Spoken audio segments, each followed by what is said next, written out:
All right, recording in progress. So it's morning time for you guys still on the West Coast. So I'm going to say good morning, everyone. And thank you all so much for joining us today for our agent panel. Today's session is called Creating Explosive Goals for 2024. And so as we're winding down for the end of 2023, it's been a hell of a year. So just to put it bluntly. And so I know that there's been a lot of fluctuation with the market, and we're starting to kind of see some of those rates come down a little bit going into 2024, which is exciting. And so we really want to make sure that we are kicking things off and starting the new year off on a great foot. And so I have the lovely agents here with me today, Elizabeth, Sarah, and Lauren. And so if you guys just want to take a second to introduce yourselves, just let everyone know who you are, what team you're on, and a little bit about yourself. We'll start out with that. So Elizabeth, if you want to go first. I'm Elizabeth, the team lead for the Elizabeth Alligood and Associates, and we are located in Fresno, Los Angeles, Orange County, San Diego, and we will be expanding into Oregon soon. Awesome. Sarah, do you want to go next? Sure. My name is Sarah Arlington. I'm with Rooster Homes, owner and team lead. We are located in Los Angeles. And a little bit about me, born and raised in California, native. My background's actually in behavioral science, and love real estate. My name is Lauren Moseley. I am founder of Trajectory Real Estate here in Los Gatos. A little bit about me is I actually started in commercial real estate in San Francisco for about 10 years, and then went into residential real estate about 4 years ago, and took a team of 11 agents at 250 million in volume to 80 agents doing 1.2 billion with a B. So I'm excited kind of this year to launch my own team, and we're super excited to be here with Radius and with all you talented people. Awesome. Thank you, ladies, so much.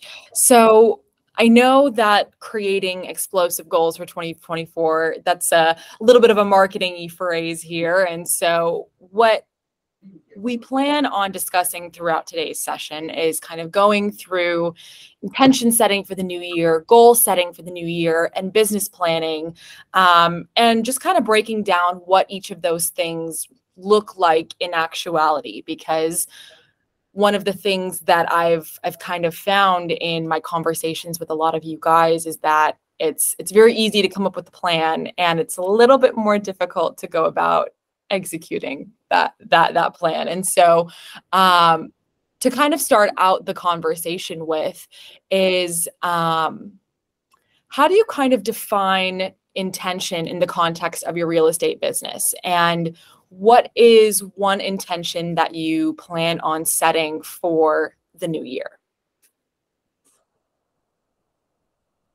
That's a good one.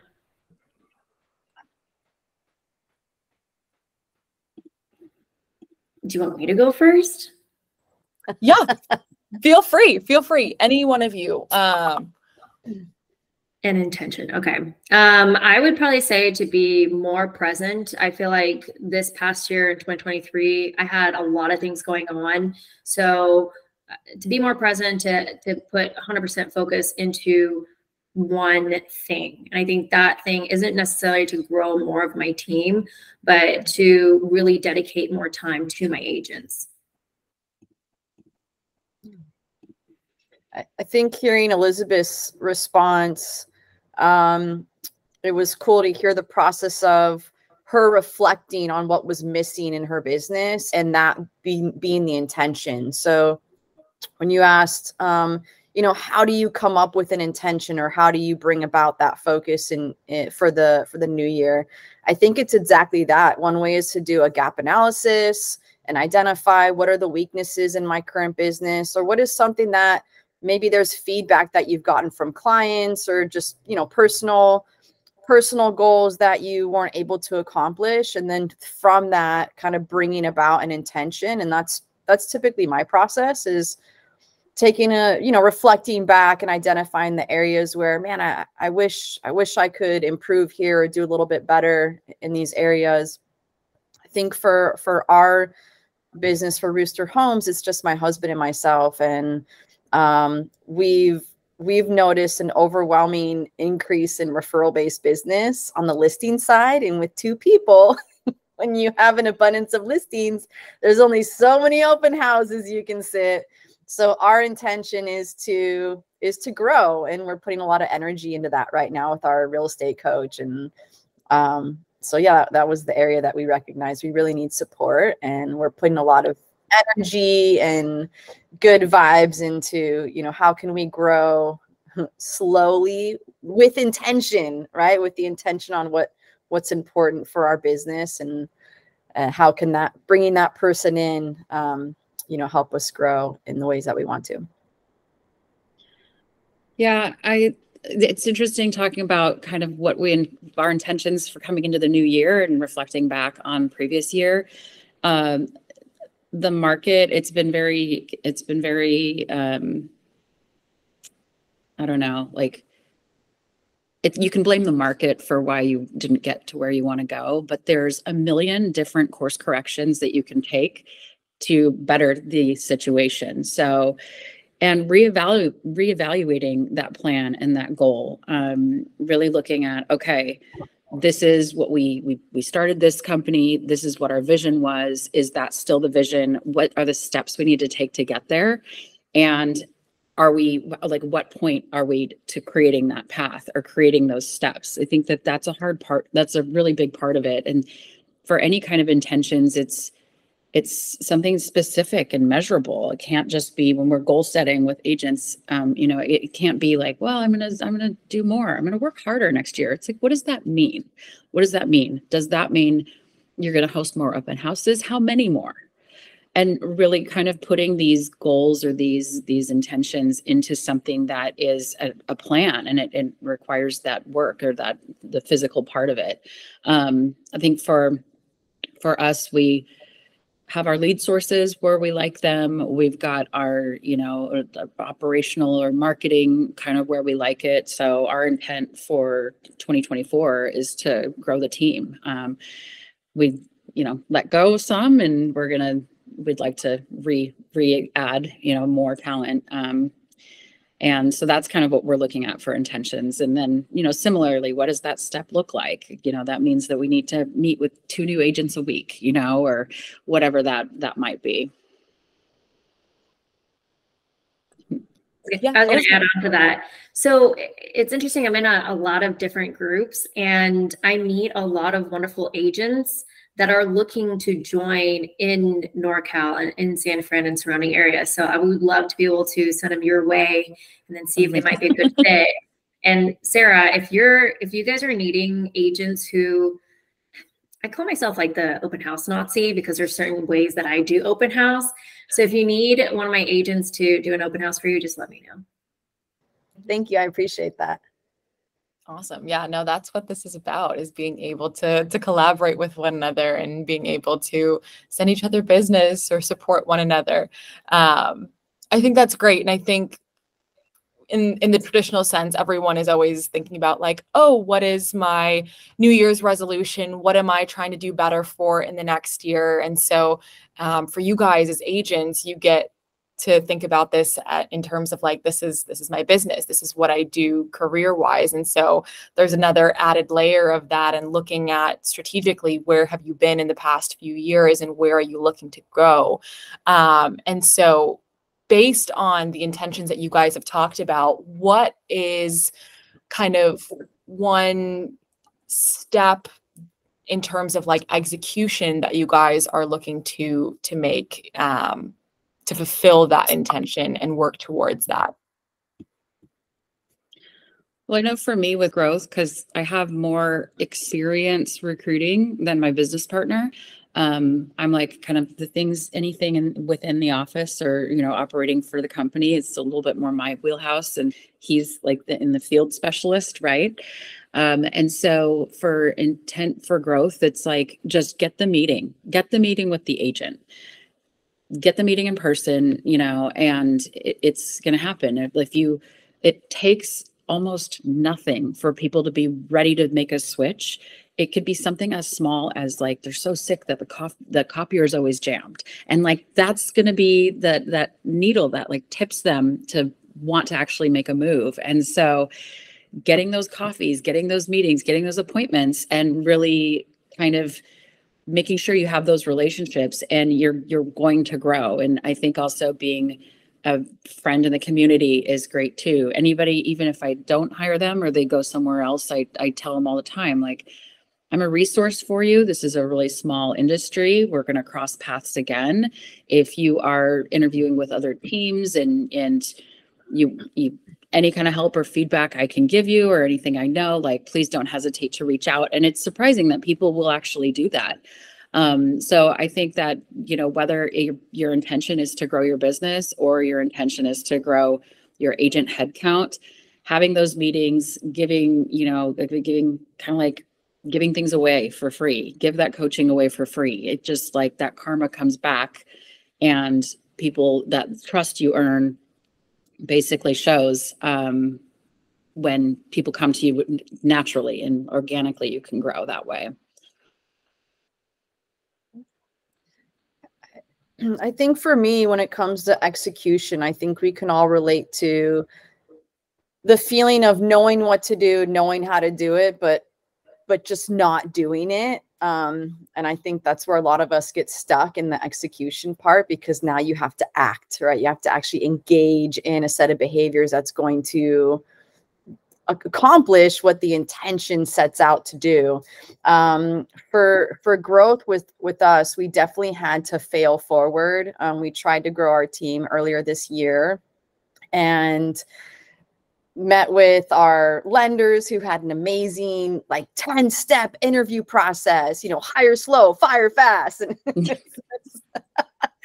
And it didn't work out. We brought someone on and they were on our team for 4 days, and it just wasn't a good match.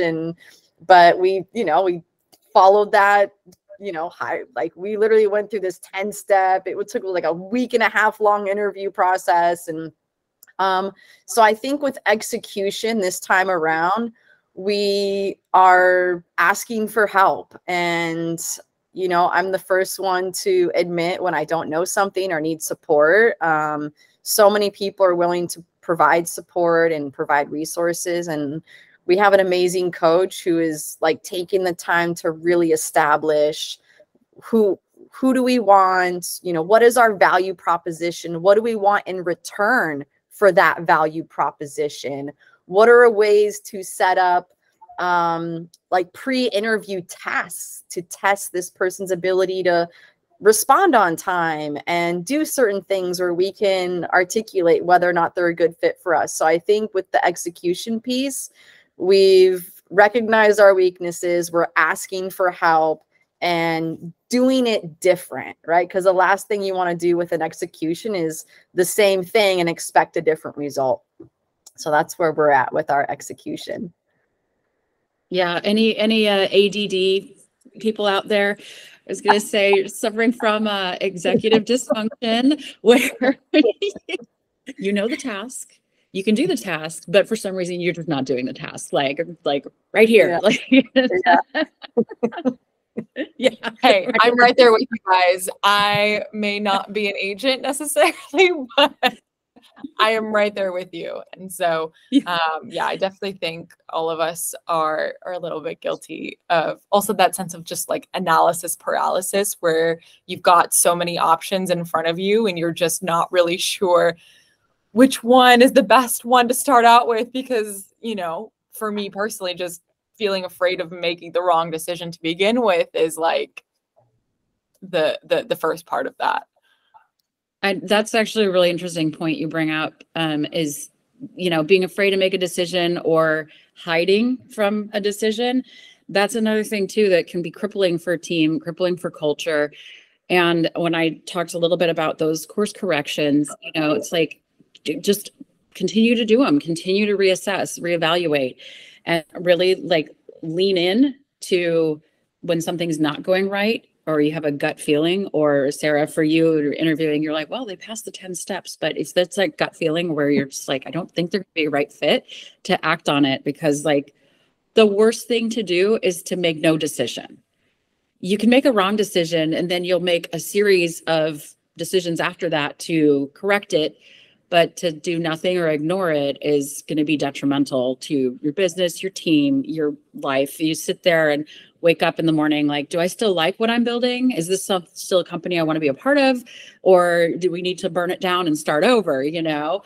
So that's one of these things that we think about as far as just, there's no right or wrong. Just do something and see how that works out, and then make the series of next decisions. Because I think it's a weak leader who can't just make a decision and go with it.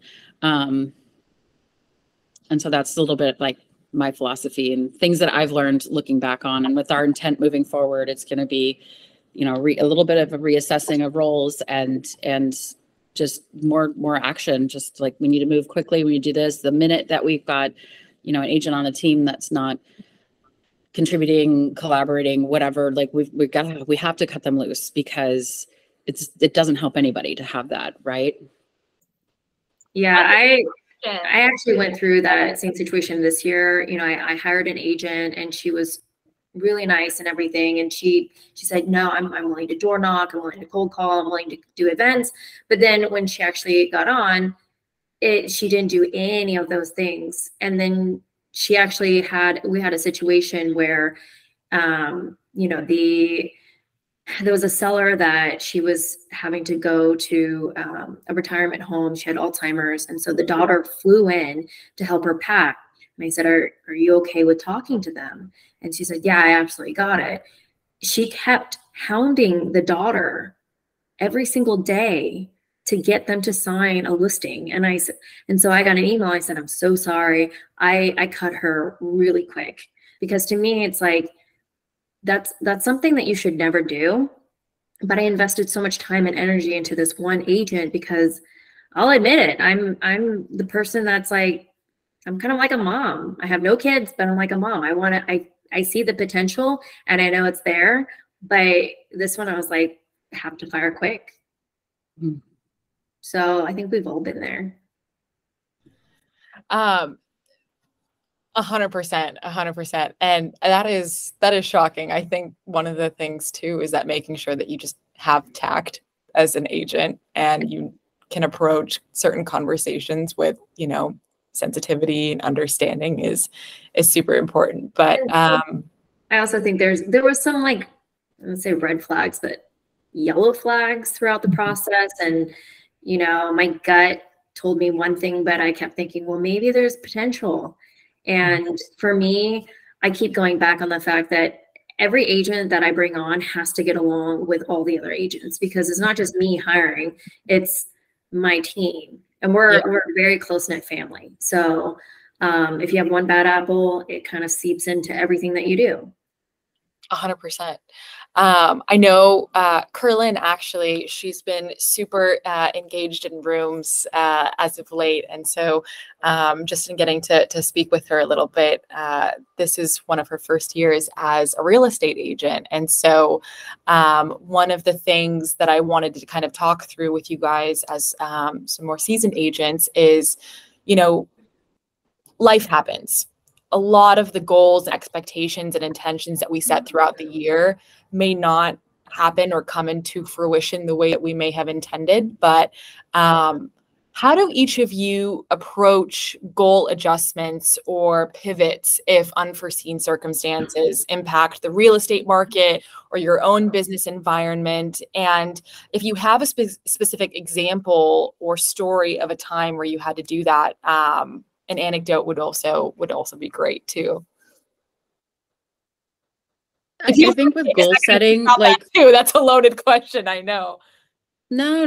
But I mean, with goal setting, if the goal is too easy, then it's not really motivating you. And if it's too big and it seems like it's out of grasp, it's not motivating you either. And so taking a look each quarter, saying, all right, are we on track or off track? Do we want to revise or recommit? Right. And I think that goal setting should be bold but achievable. And the way when I'm coaching not just my coaching clients, but my agents on my team, it's like, all right, what do we want to do this year? Oh, I want to make a lot of money. How much money? I want to make 200,000. Okay, great. Let's look at your average price points. And you're working backwards as to, all right, to make this, we're going to have to sell 8 houses. Where are we going to find those 8 clients? And to really kind of break it down so it's manageable. Again, going with that executive dysfunction thing, if it's just like this arbitrary giant goal, like, oh, we've got to hire 20 agents, it's too big to chew. You can't eat an elephant, in one sitting. It's one bite at a time. And so when you break that out of like, okay, we have 2 appointments with prospective agents a week, that's doable. What do we need to do to get those 2 appointments? Do we need to hire a smart setter? Do we need to spend X amount of time on the phone? Do I want to have my, let my inside sales associate earn some commissions by calling and setting meetings with agents for me? Like, there's all these different ways of breaking it down into an actionable item that you do on either a daily, weekly, or monthly basis in order to hit that goal, and maybe at a time. So I know for us, we kind of bought into a lot of online leads and the greatest systems and all this stuff. And we found that they weren't performing. So while we were like, we're going to hire, 15 brand new agents, and it's great because we're going to put them to work on these pay-per-clicks. But that was a course correction, because I'm like, okay, well, we've got some baby birds just like, in the nest squawking with their mouths open, and we don't have anything to feed them because these lead sources did not live up to what our expectations were of them. So where do we need to go next? What we need to go next is to find someone who has a book of business already. And even though it's a lower ROI per agent, it's better to have that consistent smaller checks coming in, and just really looking at and that's taking an honest look at it. It's taking an honest look of you can't manage what you're not measuring. You can't measure what you're not tracking. Like, we have gotten 500 leads. How many of those have converted? How many phone calls, how many people did we get on the phone? How many appointments did we get? Where did these come from? How many of them were from out of the area? And if you're not doing those diagnostics, then you're not only wasting money, you're going to overspend and waste money on things that don't pan out, but also you'll have, like for us, we would have ended up with 10 new hungry agents that are an investment in time and resources, but are not necessarily coming with a book of business. And so that would have been pretty catastrophic for that to happen. So it's just making those decisions, measuring it, looking at it, don't hide from it, I 100% agree with Lauren, and this is something that I preach to my agents all the time. You guys have to monitor where your leads are coming from, how many people you're talking to, where did you meet them? And, maybe it goes in one ear and out the other, but I don't know if you've ever done ninja selling or if you've heard of it. So that's what they coach. And there's a book that it's easy read, but you can also get the planner for the year, and it tells you who did you meet today, and you have to create a schedule and say, okay, from 8 to 10 I'm going to prospect, write down who you talk to, follow up. And it really helped me in the best year of real estate, because I was able to say, okay, this is my conversion rate, this is how many sellers, how many buyers, this is primarily where I get it from, so the following year this is where I need to focus if I really want to maximize my sales. And I think majority of agents are not doing that. They're not doing the follow-up. They're not sticking to their schedule of, okay, I need to prospect. I need to talk to as many people as I can to build that rapport. The whole Ford, you've heard of Ford, right? Okay, so forward and record, making sure that you're following that and having meaningful conversations with people. It just boggles my mind that people are not tracking. It's the accountability part, and accountability is what's scary. Nobody gets into real estate because they want to be accountable, or that they get into it because of the freedom. Oh, I work for myself. I'm selling sunset. Like, look at me. And the thing about it is there's all this freedom and there is all this success you could have. And that tether is the accountability. So Elizabeth, when you're sitting there, you're probably looking at your agent's CRM and they're like, oh, I've been busy. I'm working so hard. It's like, really? Your last add to the CRM was 6 weeks ago. So what I'm seeing from there is either A, you're not using the tools provided, or B, you haven't met any new people in 6 weeks. Which is it? And it's like, that's the most basic thing, You can meet people. I mean, my one little goal every single day is to meet 10 new people. And you could do that if you can't leave because you're sick. You can meet them on LinkedIn. My recent listing came from a seller in San Fran who purchased a property here through family and is going to renovate it and flip it. Never met him in my life. Like, there's just so much potential, but people will not take the time to actually prospect. And then the excuses of, well, I didn't have time, or I'll get to it tomorrow. It's like, okay, if you know that you have X, Y, and Z this week, like a doctor's appointment, you're going on a trip, change, pivot your schedule, and then make sure you're putting prospecting in. Yeah, exactly. So we're busy and then we're working, right? And so when the appointments, the new additions to the database, that's work.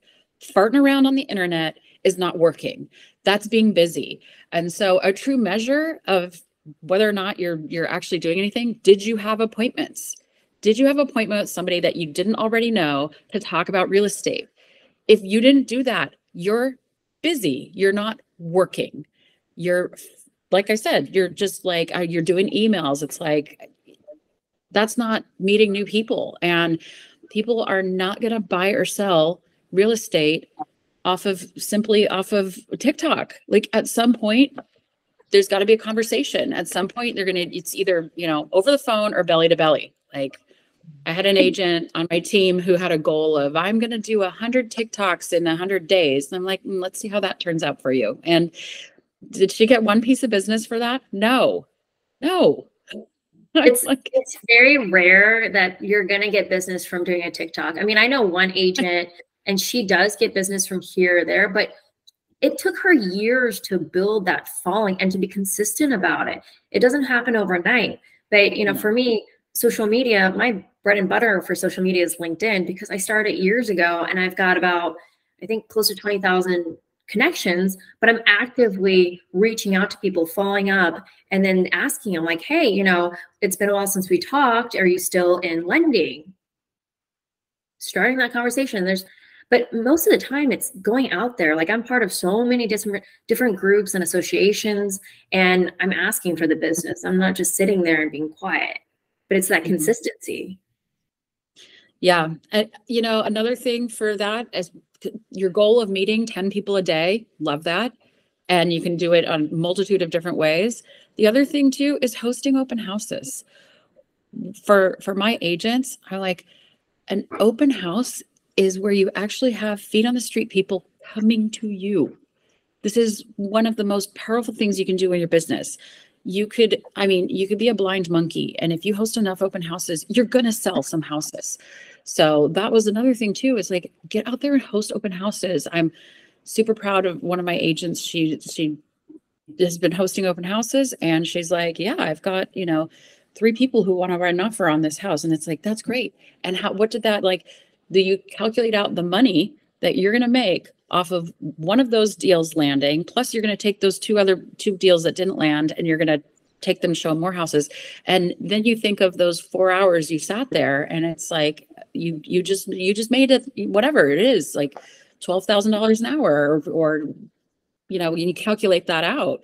It's worth it. It's worth it. And so I think with intention too, what I saw is having agents like, oh, I want to do this, I want to do that, I want to do this. And, at the bottom of the day, did they host any open houses? No. Did they send out their sphere mailers? No.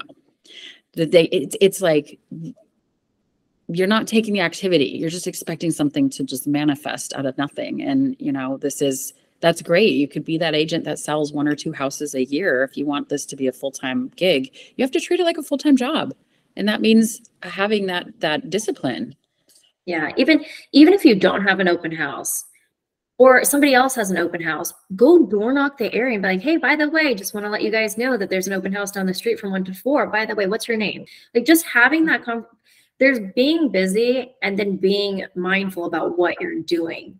And so, and the other part is I always fall back on following up. If you're talking to people, like I bring my phone. So as soon as I leave, I bookmark the property, I put in notes, and then I follow back with, like, you know, I'll bring them something to their door, or like a flyer, anything, just to keep me at the top of their mind. And that's the whole point of it. It's like, you know, I know some agents that I coach and they're like, well, I just want to do open houses. I'm like, okay, but what are you going to say during the open house? How are you going to get business? Like, what if the market just dies? Like, are you just going to sit around and do nothing? No, you're going to go out there, you're going to network your butt off, talk to sellers, you know, go to businesses, go to events, like build your book of business. And I can't be the one that's doing it for you. You have to do it yourself. And if you're not willing to do it yourself, then what are you doing? Mm-hmm. Mm-hmm. Sarah, go ahead. I know you had a little bit of technical difficulties, but I'm glad you're back.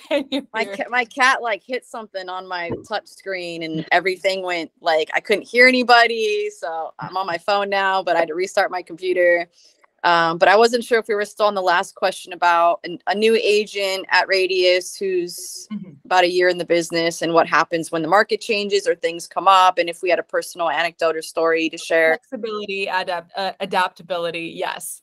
Yeah. So one of the best resources that I subscribe to is Keeping Current Matters. And if you're not on this resource, I highly encourage you to get a subscription. So at the end of 2022, heading into this year, right around November, we saw interest rates start to peak up at 7.08%. And a lot of buyers in 2022 were coming to me and saying, oh, the market's going to crash. And for a new agent to be able to navigate high level conversations like that, it's very challenging when you're not a market expert and when you're not informed. And so having resources where you get monthly market reports, which Keeping Current Matters provides, where you understand seasonality, where you understand how do rates impact the market, how does inventory, being able to calculate an absorption rate and educate buyers on, hey, this is the absorption rate in your market. We're still seeing very low inventory. There's no data that would suggest, there's no leading indicators that would suggest we're headed towards a market crash. So the ability to utilize data and information is powerful and allows you to pivot when these things happen in the market. So as a new agent, my advice would be get on to certain subscriptions, whether it's Inman, Keeping Current Matters, where you start to educate yourself on these conversational pieces where now you're a market expert. Now you're a trusted advisor. You're not a salesman. You're not there to push people into homes. You're taking the questions that buyers are coming to you with, or their concerns, or their freak outs, and you're saying, hey, that's a great question. Let's look at this objectively, right? And you're not giving your opinion based on your commission breadth or your desperation to push this person in a certain direction that benefits you. You're leveraging the knowledge and objective data to be a trusted advisor. And so that's what I wanted to share in relationship to that last question is, as a new agent, what are the tools and resources that I could have? So when buyers come to me, or start taking notes on what are the top questions that my buyers or sellers are asking, or that I'm hearing as I meet with new clients. And if I don't know the answers, how can I get those answers and follow up with them, so that now I'm providing value and I'm a value add and I'm maintaining those relationships with my clients.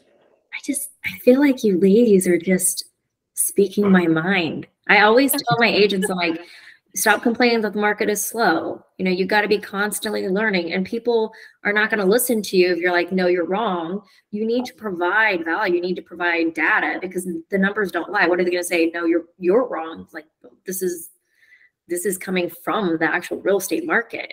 So I 2000% agree. Like, you constantly need to be learning and growing. Talk to escrow, talk to title, talk to your lenders, you know, go to the rooms, those are the two things: prospecting, following up, and learning. Yeah, learning is key. And one of my defaults, which I got from Keeping Current Matters, is, listen, I don't have a crystal ball. I can't predict the future, but what I can do is use data to evaluate and assess, you know, what are the potential most likely things that are going to happen, and how can we use that data to make an educated and informed decision around the market. And I was able to pivot when interest rates went up, and when people were like, oh, the market's going to crash, and just being able to go to my clients and create little videos or little market updates and send it to them. So many buyers came back to me and they're like, oh, wow, like, that's so insightful. That makes sense. Let's continue our search. That's awesome, you guys. I know we have a couple minutes left, and so I want to make sure that I ask you one kind of final question, just to wrap up everything that we've kind of talked about here today. And that is, I know we've talked about like what happens when things go wrong and what happens when you do this, this, and this. I want to talk about measuring successes, and what kind of metrics you guys use to measure the success for your goals, and how do you celebrate your milestones and achievements throughout the year to stay motivated and kind of keep that momentum going? Well, I mean, ultimate measure is money. Well, yes. I mean, that is the obvious one. Yes. I think for me, because there's like so many different goals that I have, and especially with my agents, that even small goals like, hey, by the way, I set an appointment. That's a huge win. I mean, and every win should be celebrated. One of the things that I like to do, which is kind of not traditional, is I have 2 dogs. I have no kids. So I look at them like, don't worry, I'm going to make sure you have a good life. And every time I do a sale, I will go ahead and get them new toys. So it's just kind of like a little thing that I do, but you know, you gotta like be proud of every single win that you have. And even if they're not wins, like I just, you know, for me, it's like, even if you lost a buyer or a seller, like take that and think about what the situation, like what you could have done differently, but also appreciate and learn from it. I love what you said about reflecting back on a postmortem. What could you have done differently? So your losses could be a win when you've learned from them, right? Mm-hmm. That's you awesome. Lost that deal. What could you have done differently? And then it's going to make you stronger moving forward. Now, to blame the market or to blame, oh, the client's crazy, it's just like, okay, well, crazy people are out there. Market is that the market does. What are we going to do? Because we can only control the way we handle it. So even if the market's crazy and the client was nuts and this happened and that happened, what is some action that I can control that I could have done for a different outcome? Awesome. I think understanding the difference between lead measures and lag measures is critical.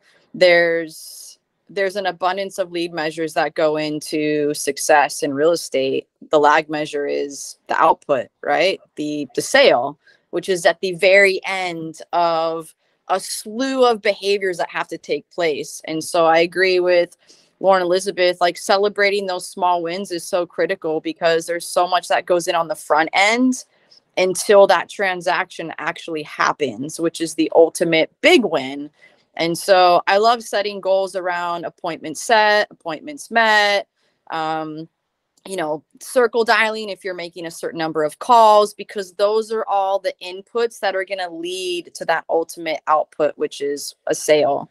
You know, I think for us, I think all of our money goes to food. Like we started just using credit cards for everything so we can monitor our spending. And Brandon, my husband and business partner, was like, oh my God, we're just eating out all the time. Like, we're such foodies and we love food. And so that's kind of become our reward is, all right, we're going to start shopping at home because we need to dial back the spending.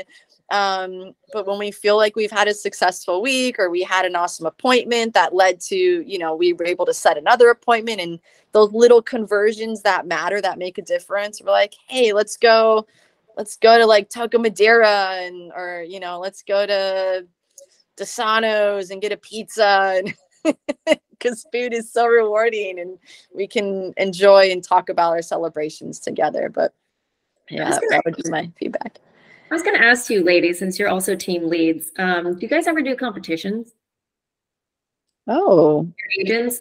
So beginning of 2024, I'm going to give this, one of my agents, Danielle, is on here, but I'm going to give this to my team. If they can hit $10 million, and I'm going to give them probably till Q4, then I will give them $10,000 that they can use for a trip if they want to bring another person, or for marketing expense. Awesome. That's awesome. I'm a big believer. I mean, just being a behavior analyst, you know, incentives go a long way if they're done right. And I don't have any agents to do any type of competitions or incentive programs, but they're all in my head, ready to be built out and implemented when we grow our team. Yeah, it's crazy because of my experience in real estate, I've worked with agents for a long time, worked with hundreds over the years, and they'll work harder for that, you know, $2,000 trip to Cabo than to just sell the house. It's like you're making so much more money on the sales, but that trip to Cabo and getting the name on the board and being, you know, the winner to that, that's like real motivating for her to hustle. I think that healthy competition is good and fun, and it's nice when you do a short competition, because then really anybody could win. And it's great to see the rookie have like a great month and then they end up winning, right? Otherwise, when you have a big enough, bragging rights, exactly. When you have a big enough team, it's not as fun to see like top 5 agents are the same month after month, contest after contest. So keep them short and, you know, make it fun, but absolutely. Gamification of literally anything is just we've come up with ways to just entertain ourselves, and this is just competition, and games and incentives are just another layer to that. And so that was great, ladies. Thank you so much for all of your fantastic input. I love speaking with all of you guys individually, and so now to have you all here together is just makes my day a lot better. So I really appreciate your guys' time, your advice and your input. And I just want to thank everyone who showed up today. We had a little bit of technical difficulties, and you know what? That happens. Part of life. It's how we adapt and are flexible. And so again, I just want to thank everyone for joining us for today's mastermind. And so I hope you ladies have a fantastic rest of your 2023 and are able to kickstart 2024 with a bang. And so you'll definitely all be hearing from me before the end of the year, but I just wanted to take this opportunity to show my personal gratitude. So yeah, thank you. It was great. Same here. Thank you guys so much. So I hope everyone has a great rest of their Thursday, and we will see you guys in rooms next time. So have a good one, everyone. Thank you. Thank you.